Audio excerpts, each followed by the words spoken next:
Hello, एक बार फिर स्वागत है आपका यूनिक आईएएस अकेडमी बाय गुलफाम अली राजी में। आज पॉलिटी की क्लास है, पॉलिटी की 21वीं क्लास, और बात करेंगे अखिल भारतीय सेवाओं के बारे में। कैसे बनी, कब बनी, राज्यसभा की इसमें क्या भूमिका है, कौन इस पर कंट्रोल करता है, कौन इनको सस्पेंड करता है, टेन्योर सिस्टम क्या है, लॉर्ड कर्जन का इसमें क्या रोल था, इन सब चीज़ों पर हम पढ़ेंगे। ठीक है, तो शुरू करते हैं। और रिक्वेस्ट करते हैं आपसे हर बार, इस बार भी कर रहे हैं कि अभी तक अगर आपने हमारा चैनल सब्सक्राइब नहीं किया है तो इसको प्लीज़ सब्सक्राइब ज़रूर कीजिए, अभी इससे हमें हौसला मिलेगा। तो ऑल इंडिया सर्विसेज, ये अखिल भारतीय सेवाएं, आईएएस, आईपीएस और आईएफएस 3 हैं। अखिल भारतीय पैन इंडियन यानी कि जो पूरे भारत से सम्मिलित हो। आपने देखा होगा ना, ट्रकों पे, बसों पे अक्सर जो प्राइवेट ट्रक बसेज होते हैं उन पर लिखा रहता है ऑल इंडिया परमिट। अब हमारे खैर अब तो पढ़े लिखे ड्राइवर आने लगे हैं, ड्राइवर कंडक्टर सब ट्रकों में पढ़े लिखे लोग हैं। पहले थोड़े से पढ़े लिखे कम होते थे तो वो ऑल इंडिया को बोल देते थे होल इंडिया परमिट।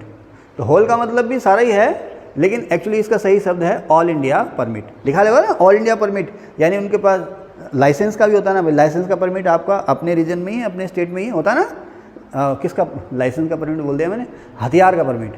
कोई भी वेपन्स हैं, हथियार हैं, उनका परमिट आपका स्टेट का ही है या ऑल इंडिया का है?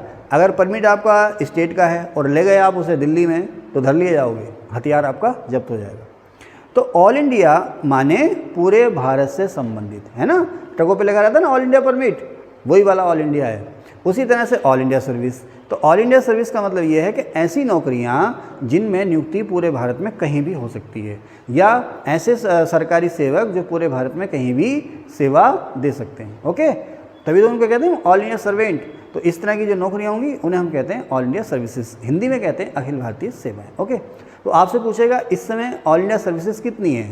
तो 3 हैं। एक इंडियन पुलिस सर्विस आईपीएस, एक आईएएस इंडियन एडमिनिस्ट्रेटिव सर्विस, और एक आईएफएस। आप कंफ्यूज मत होना, आईएफएस के 2 हैं, इंडियन फॉरेन सर्विस और इंडियन फॉरेस्ट सर्विस।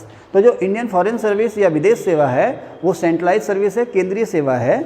और अखिल भारतीय सेवा जो है वो है आईएफएस यानी कि इंडियन फॉरेस्ट सर्विस, भारतीय वन सेवा।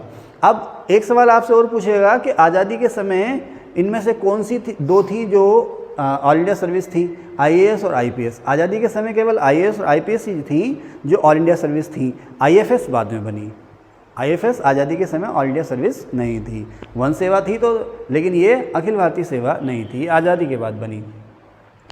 इनकी भर्ती कौन कराता है? इनकी भर्ती जो होती है केंद्रीय स्तर पर होती है। इनकी भर्ती में राज्यों की कोई भूमिका नहीं होती है। यूनियन पब्लिक सर्विस कमीशन इनकी भर्ती कराता है।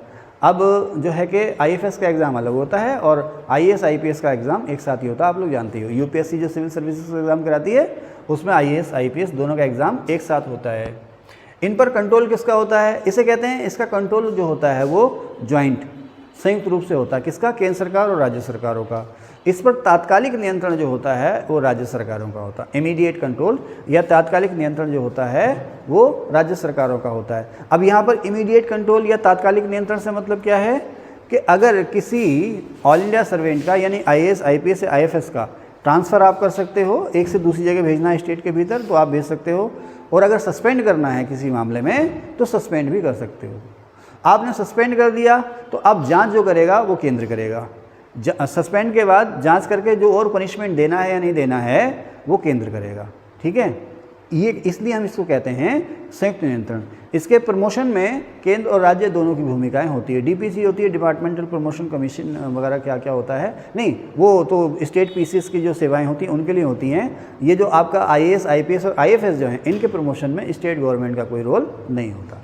तो अभी आप देखेंगे ना कि जो इमीडिएट कंट्रोल है वो क्या है? ट्रांसफ़र करना या सस्पेंड करना, वो तो स्टेट गवर्नमेंट कर लेती है। बाकी सारे जो फ़ायदे या नुकसान हैं वो सेंट्रल गवर्नमेंट करती है। इसलिए आमतौर पर ऑल इंडिया सर्विसेज के जो लोग होते हैं ना, वो कभी कभी ऐसा सुनने में आता है कि स्टेट गवर्नमेंट की सुन ही नहीं रहे, अपने हिसाब से काम कर रहे हैं। ऐसा क्यों है भाई? या केंद्र सरकार भी इस चीज़ को चलने देती है? क्यों अपनी आंखें फेर लेती है? क्यों ये नहीं कहती ऑल इंडिया सर्विसेज से कि भाई जैसे सीएम साहब कह रहे हैं, जैसे राजनेता स्टेट के कह रहे हैं वैसे करो? देखो, हमारा देश डाइवर्सिटी वाला है, विविधता युक्त है हमारा देश, तरह तरह के लोग हैं। 552 रियासतों को हमने इकट्ठा किया। अभी भी कहीं कहीं पृथकतावादी आंदोलन होते रहते हैं, कहीं खालिस्तानी आंदोलन है, कहीं नक्सल आंदोलन है। जम्मू कश्मीर में अक्सर हालात बिगड़ते रहते थे, है ना। नए नए उग्रवादी संगठन उभर के आ जाते हैं। तो हमने पूरे देश को एक रखना है। पूरे देश को एक रखना है और पूरे देश में लगभग एक समान सा कानून व्यवस्था और प्रशासन देना है। हमने पूरे देश के भले के लिए सोचना है, ना कि एक स्टेट के लिए। अक्सर स्टेट में सरकारें केवल अपने स्टेट के लिए सोचने लगती हैं, अपने स्टेट के लिए पॉलिसी बनाने लगती हैं, लेकिन एक IAS, IPS और IFS को ये देखना है कि इसका असर पूरे देश पे क्या पड़ेगा। स्टेट की जो पॉलिसी बन रही हैं, जो लागू कर रही हैं, क्या स्टेट अब स्वार्थी तो नहीं हो गया है? पूरे देश के नज़रिए से उसने काम तो वो सरकारी नौकरी अपने स्टेट में कर रहा है, लेकिन उसका जो नज़रिया है वो राष्ट्रीय है। इसलिए कभी कभी इन दोनों में टकराव हो जाता है, समझ रहे ना। तो अक्सर राज्य सरकारें इनकी आलोचना करती हैं, कहती हैं भाई IAS, IPS, IFS को या अखिल भारतीय सेवाओं ख़त्म कर दो, हम खुद भर्ती कर लेंगे और अपने अधिकारियों से हम काम चला लेंगे। अच्छा, एक चीज़ और है, जो स्टेट PCS या PPS या राज्य सेवाएं जो होती हैं, उनके आगे बढ़ने के या प्रमोशन के चांस कम होते हैं। हर SDM की ख्वाहिश होती है कि एक दिन वो DM बन जाए, लेकिन IAS ऊपर बैठे तो उसका चांस बहुत देर में आता है। या नीचे पटवारी साहब या पेशकार साहब या कानून या तहसीलदार बैठे, उनकी ख्वाहिश है एक दिन मैं भी IAS जैसा बन जाऊं, लेकिन ऊपर IAS के अधिकारी बैठे हैं, तो IFS के, IPS के अधिकारी बैठे हैं, तो दरोगा जी को SSP तो कभी मिलेगा नहीं। वो चाहते हैं कि अगर ये ना हो तो प्रमोशन के बाद हमारा नंबर आ जाएगा। और दूसरा, जो स्टेट के जो कर्मचारी हैं, स्टेट PCS या PPS के जो कर्मचारी होती हैं, उनके वेतन भी कम होते हैं, सैलरी उनकी कम होती है। तो इसलिए आपस में इन दोनों में, जैसे कहते हैं ना, जलन कुड़न, है ना, उस जैसी भावना भी आ जाती है। ये सरकारी नौकरियों या सरकारी सेवाओं के लिए खतरनाक है, क्योंकि प्रशासन को एक टीम के रूप में काम करना चाहिए। ठीक है। अक्सर नेता कहते हैं कि भाई ये जो IAS, IPS है हमारी बात सुनते नहीं, हमारी बात सुनते नहीं। अक्सर राज्य सरकारें कहती हैं कि साहब इनकी जो वेतन और पेंशन है बहुत ज़्यादा है, ये हम पर एक बोझ की तरह काम करते हैं, इतनी सैलरी, इनका खर्चा इतना ज़्यादा है, हमारे तो बस की बात है नहीं। तो वित्तीय बोझ की वजह से भी राज्य सरकारें कहती हैं कि साहब हमारे बस की बात नहीं, इनको ख़त्म कर दो, लेकिन इनका विकल्प अभी कोई है नहीं। क्यों? कौन सा दृष्टिकोण? राष्ट्रीय दृष्टिकोण, है ना। अच्छा, इसमें एक मैंने लिखा है लॉर्ड कर्जन, हाँ, एक यहाँ पे लिखा है नज़रिया लिखा है मैंने। जब इसकी आलोचना की बात करते हैं हम, आमतौर पर ऐसा कहा जाता है कि IAS, IPS या IFS के जो लोक सेवक हैं वो एक्चुअली लोक सेवक ना होकर के तानाशाह जैसा रवैया अपनाते हैं।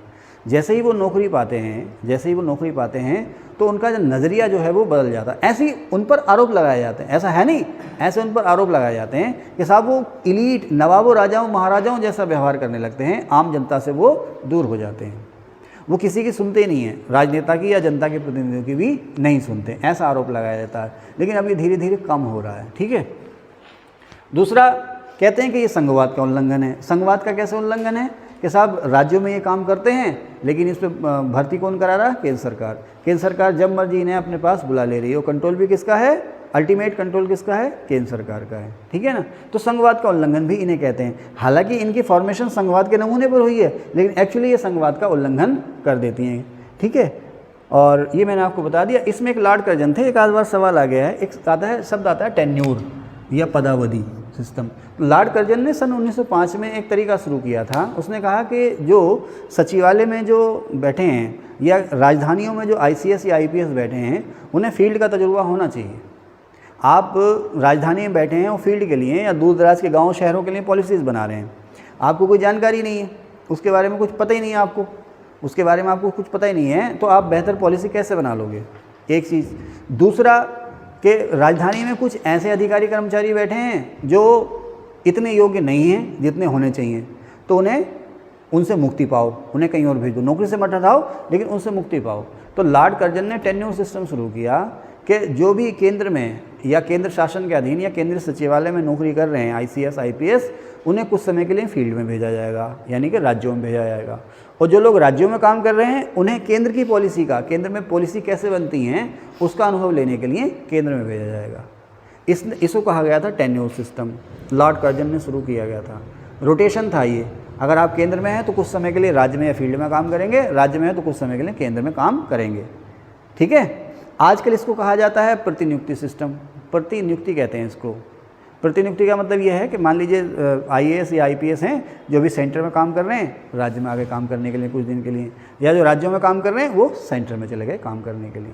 अच्छा, आजकल क्या होता है ना, आजकल वैसे मुझे ऐसा कहना नहीं चाहिए, लेकिन अगर कहते हैं ना कि पेड़ पे जब फल आते हैं तो डालियाँ झुकने लगती हैं, पेड़ आते हैं ना डालियाँ झुकने लगती हैं, तो अक्सर ऐसा होता है कि भाई मैं भी IAS, मेरी पत्नी भी IAS, अब मेरी तमन्ना है कि भाई एक ही जगह रहें, फैमिली डिस्टर्ब होती है ना, तुम बैठे अंडमान में, है ना, मेरे पिया गए रंगून किया है वहाँ से टेलीफोन, तुम्हारी याद सताती है जिया में आग लगाती है। किसने गाया गाना? किसने गाया गाना? टुनटुन। और टुनटुन का ओरिजिनल नाम क्या था? मैं भूल गया, उमा देवी शायद नाम है उनका। टुनटुन का ओरिजिनल नाम शायद उमा देवी है, लॉक मत कीजिएगा। खैर, गाना नहीं है वो, मोरे पिया गए रंगून किया है वहाँ से टेलीफोन, नहीं सुना आपने? तुम्हारी याद सताती है जिया में आग लगाती है। हाँ ठीक है, अरे ये अपने ज़माने के रॉक स्टार थे, अब तुमको ऐसे लग रहा होगा, है ना। ओके, तो बस अब भाई तुम अंडमान में बैठे हो और तुम पत्नी तुम्हारी बैठी पंजाब में, बच्चे तुम्हारे पढ़ रहे हैं शिमला में, तो फैमिली डिस्टर्ब हो गई ना। तो सबकी ख्वाहिश ये सेटल होने का मतलब समझते हो? तुम सेटल नहीं हो, तुम लोग सेटल हो? सेटल तो नहीं हो, सुबह दोपहर शाम कोचिंग, फिर घर वालों के ताने, फिर गुरुजी के ताने, होमवर्क नहीं किया, ये नहीं किया, वो नहीं किया, हैं, फिर जिनसे उधार ले रखा उनके ताने, कब दोगे, पिछला दिया नहीं, अगला कब दोगे। अरे स्टूडेंट लाइफ, स्टूडेंट की कहीं कोई इज्जत नहीं है भाई, हैं, तो सेटल नहीं है ना। अरे यहाँ हो हमारे ताने, घर जाओ घर वालों के ताने, जल्दी जाओ तो अब जल्दी क्यों आ गया, देर से जाओ तो देर क्यों हो गई, कहाँ था भाई, मल्टीप्लेक्स में तो नहीं चला गया।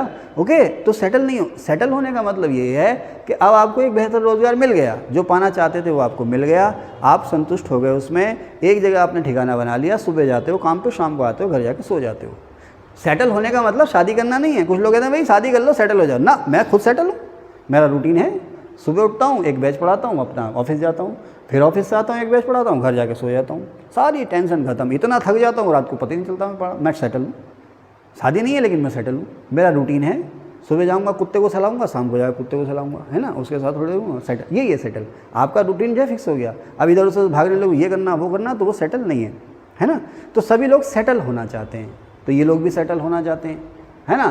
तो अब साहब ऐसा करो साहब, वो पति पत्नी साहब अलग अलग हैं, क्या करें, तो साहब हमें भी दिल्ली में बुला लो, राजधानी में, सचिवालय में।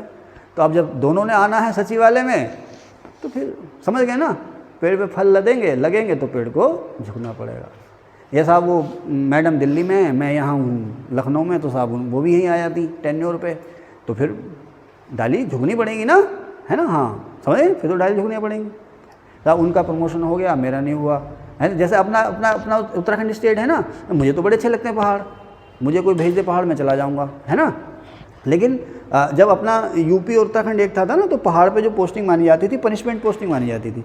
आज भी अधिकारी कर्मचारी पहाड़ जाने में डरते हैं, जो भी उसकी वजह हो। साहब अब उत्तरकाशी में नौकरी नहीं करनी, पिथौरागढ़ में नौकरी नहीं करनी, देहरादून में राजधानी में रहना, क्योंकि बच्चे वहीं पढ़ रहे हैं, तो फिर डायली झुकेगी ना, समझ गए। तो ठीक है, आज की क्लास में इतना ही, थैंक यू। सेव कर दो।